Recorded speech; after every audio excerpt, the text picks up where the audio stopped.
બનાસકાંઠાના દિયોદર માર્કેટયાર્ડમાં ચોરીની ઘટના સામે આવી, જ્યાં તસ્કરોએ ગત મોડી રાત્રે 7 દુકાનોના તાળા તોડી ચોરીની ઘટનાને અંજામ આપ્યો। માર્કેટયાર્ડના ડિરેક્ટર અને દિયોદરના કોંગ્રેસના પૂર્વ ધારાસભ્યના પુત્રની દુકાનના પણ તાળા તૂટ્યા। યાર્ડમાં સુરક્ષા હોવા છતાં તસ્કરોએ 7 દુકાનના તાળા તોડી ચોરીની ઘટનાને અંજામ આપ્યો। હાલ સમગ્ર મામલે દિયોદર પોલીસે વધુ તપાસ હાથ ધરી છે।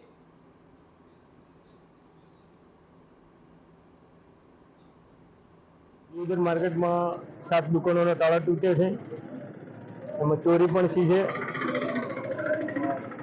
आ लोग रात्रे मोड़ा ठंडी नो लाभ लई अने वंडो टपीने आयल लागे कैमरा सीसीटीवी कैमरा में जणाय छे। आगळ पुलिस आईने तपास करशे।